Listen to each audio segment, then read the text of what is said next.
ওপৰত এই প্ৰকল্পত ব্যয় হ'ব আৰু পৰৱৰ্তী দিনত ইয়াক আমি আৰু আগুৱাই লৈ গৈ থাকিম আৰু আমাৰ সকলোৰে প্ৰচেষ্টাত ই সঁচা অৰ্থত জ্ঞানৰ মন্দিৰ হিচাপে পৰিচিত হ'ব তাক মই নিশ্চিত।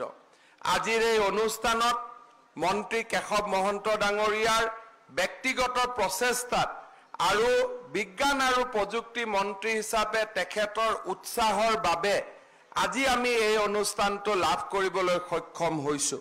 মই আমাৰ সমষ্টিবাসী ৰাইজৰ হৈ তেখেতক ধন্যবাদ আৰু কৃতজ্ঞতা জ্ঞাপন কৰিছোঁ।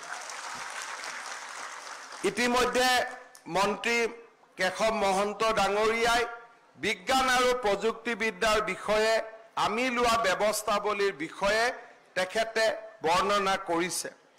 মোৰ এটা বহু দিনৰ পৰা মনত ইচ্ছা আছে, কেশৱ মহন্ত ডাঙৰীয়া ইয়াত উপস্থিত আছে, তেখেতে প্ৰাৰম্ভিক কাম কাজ ইতিমধ্যে আৰম্ভ কৰিছে।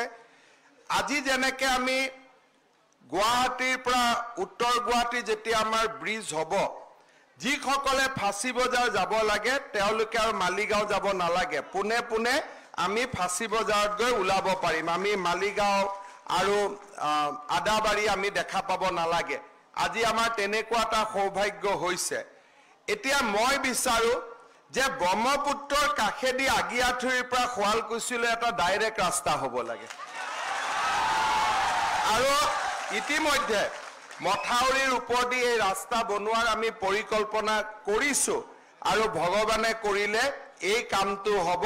তেতিয়া আমি শুৱালকুছিত যাবৰ কাৰণে দদৰা শিঙিমাৰি হৈ যাব পাৰিম আৰু আগিয়াঠুৰিৰ পৰা পোনে পোনে আমি শুৱালকুছিত উঠিব পাৰিম। আমাৰ দুটা বিকল্প ৰাস্তা আমাৰ হৈ যাব, নহ'লে আমাৰ ইলেকশ্যনৰ মিটিঙতে যেতিয়া বাছবিলাক শুৱালকুছিত আহি যায় আমি আৰু ওলাই যাব নোৱাৰা হওঁ। এতিয়া গোল এটা কৰি আমাৰ ইয়াত ৰিং ৰোড হ'ব। ইতিমধ্যে আমাৰ শুৱালকুছি আৰু পলাশবাৰী দলঙৰ কামো আগবাঢ়িছে। এটা সময় হ'ব কোনোবা দিনাখন হঠাতে আধাৰশিলা হৈ যাব আৰু কাম হ'ব, সেই দিশতো আমি আগবাঢ়িছোঁ।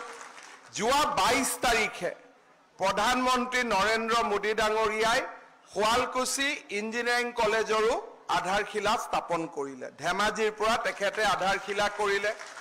অৰ্থাৎ এতিয়া যদি আপোনালোকে চাই জালুকবাৰী সমষ্টিত কি নাই এই প্ৰশ্নটো চিন্তা কৰিব লাগিব।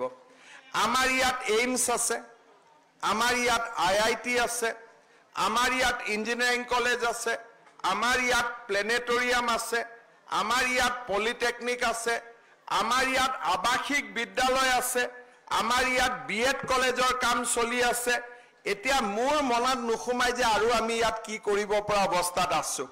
গতিকে এই ধৰণে যোৱা 5টা বছৰত আমাৰ জালুকবাৰী সমষ্টিৰ উন্নয়নৰ আৰু বিকাশৰ গতি আমি দেখা পাইছোঁ। আজি দদৰাৰ পৰা শুৱালকুছিলৈ যোৱা অসম মালাৰ যিটো প্ৰথম ৰাস্তা আমি বনাইছিলোঁ, আজি সমগ্ৰ আমাৰ এই অঞ্চলটোৰ প্ৰতিচ্ছবি আজি পৰিৱৰ্তন কৰি দিব পাৰিছে।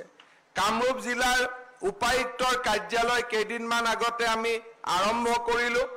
আমাৰ DC যি অফিচত বহে, কামৰূপ জিলাৰ উপায়ুক্ত যি অফিচত বহে, ভাৰতবৰ্ষৰ কোনো DC কোনো উপায়ুক্ত তেনেকৈ বহিব নোৱাৰে। ইমানখিনি ব্যৱস্থা আমাৰ ইয়াত আজি সম্ভৱ হৈছে। তাৰ লগে লগে আজি আমাৰ পছৰীয়া আৰু বংশৰত দুটা অডিটৰিয়ামৰ আজি আমি শুভ উদ্বোধন কৰিব পাৰিলোঁ। মোৰ এটা মনত ইচ্ছা আছে যে আমাৰ ইয়াতে শুৱালকুছিত এখন ডাঙৰ ষ্টেডিয়াম হৈ আছে, উত্তৰ গুৱাহাটীত এখন ডাঙৰ ষ্টেডিয়াম হৈ আছে। আমি দদৰা হওক, পছৰীয়া হওক, শিঙিমাৰি হওক, বংশৰ এই অঞ্চলৰ ভিতৰত এখন ডাঙৰ ইনডোৰ ষ্টেডিয়াম আমি বনাব লাগে, যাতে আমি বেডমিণ্টন আদি খেলা আৰু ৰাষ্ট্ৰীয় পৰ্যায়ৰ খেলা যাতে আমাৰ ল'ৰা ছোৱালীয়ে ইয়াতে খেলাৰ সুবিধা পাব পাৰে।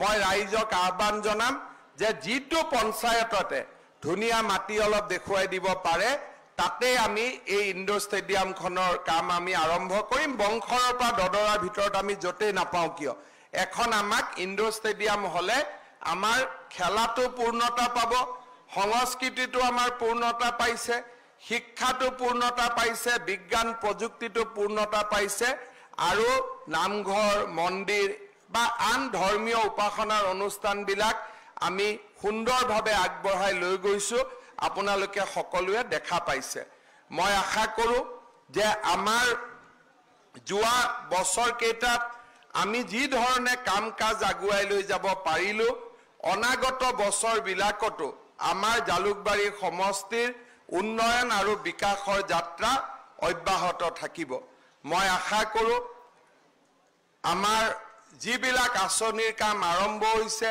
নিৰ্ধাৰিত সময়তে আঁচনিবোৰ শেষ হ'ব 2023 চনৰ আৰম্ভণিতে ব্ৰহ্মপুত্ৰৰ ব্ৰিজ শেষ হ'ব এই বছৰৰ শেষৰ ফালে এইমছৰ সেৱা উপলব্ধ হ'ব আৰু আমিনগাঁৱত আমি আৰু এটা প্ল্যান কৰিছো সেইটো হৈছে যে এখন বহুত ডাঙৰ ক্যান্সাৰ হস্পিটাল এখন বনোৱাৰ আমি পৰিকল্পনা কৰিছো বহুত ডাঙৰ সৰু খুৰা হস্পিটাল নহয় বহুত ডাঙৰ ক্যান্সাৰ হস্পিটাল এখন বনোৱাৰ বাবে আমি কাম হাতত লৈছো 200 বিঘা মাটি ইতিমধ্যে আমি ডিসি মহোদয়ৰ পৰা লৈছো আৰু সেই অনুষ্ঠানটো আমাৰ গড়লৈ উঠিব ইতিমধ্যে কাগজ পত্ৰৰ কামো চলি আছে Sankardev university of health science যিখন আমি আছে সেই হেলথ সায়েন্সখনৰো মাটি আমি পছৰিয়া দলবাৰীত সেই অঞ্চলত আমি দিছো তাকো কেন্দ্ৰ কৰি মেডিকেল কলেজ এখন এটা সময়ত নিৰ্মাণ হৈ উঠিব শংকৰদেৱ ইউনিভাৰ্সিটি হেলথ সায়েন্সৰ লগত সংলগ্ন যেটো ব্যৱস্থা সেই ব্যৱস্থাটো তাতে গড়লৈ উঠিব এইবিলাক যিমানে হ'ব আমাৰ মাজত কৰ্মসংস্থাপনৰ সুবিধাও বাঢ়ে সমষ্টিটোত মাটিবাৰীৰ দামো বাঢ়ে মানুহৰ জীৱনৰ পৰিৱৰ্তন হয় আৰু আজি আমি সেই কথা সকলোৱে লক্ষ্য কৰিছো মই আশা কৰো আজি আপোনালোকে যি বিপুল উৎসাহ আৰু উদ্দীপনাৰে আমাৰ এই সভাত যোগদান কৰিলে তাৰ বাবে মই আপোনালোকক ধন্যবাদ জনাইছো মোৰ ৰঙিয়াত আজি এটা সাইকেলৰ প্ৰচেছন আছে প্ৰায় 20 কিলোমিটাৰ ইয়াৰ পৰা মই ৰঙিয়ালৈ যাব লাগিব যোৱা কেইদিনত প্ৰায় 300তকৈ বেছি কিলোমিটাৰ সাইকেল অলৰেডি মাৰিছো মই সাইকেল চলাব নাজানিছো আপোনালোকে আশীৰ্বাদ কৰিব যাতে আমি বিজেপি সৰকাৰ এজিপি বিজেপি ইউপিপিএল মিলি আমাৰ অসমত যাতে আমি আকৌ নতুনকৈ সৰকাৰ আনিব পাৰো আৰু ৰাজ্যখনৰ বিকাশৰ যাত্ৰা যাতে আমি অব্যাহত ৰাখিব পাৰো আমাৰ এই বিল্ডিংৰ নিৰ্মাণৰ কাম লোক নিৰ্মাণ বিভাগৰ থাকিব আৰু এই গুটে অনুষ্ঠানটোক পুঁজি দিব ইয়াক মেন পাৱাৰ দিব ইকুইপমেন্ট দিব আমাৰ বিজ্ঞান আৰু প্ৰযুক্তিবিদ্যা বিভাগে মই বিজ্ঞান আৰু প্ৰযুক্তিবিদ্যা বিভাগ আৰু এষ্টেকৰ সমূহ বিষয়া কৰ্মচাৰীক মই কৃতজ্ঞতা জনাইছো আৰু পুনৰ এবাৰ মোৰ সতীৰ্থ মন্ত্ৰী কেশৱ মহন্ত ডাঙৰীয়াক জালুকবাৰী সমষ্টিৰ ৰাইজৰ হৈ মই শুভকামনা আৰু অভিনন্দন জনাই মই মোৰ বক্তব্যৰ সামৰণি মাৰিছো ধন্যবাদ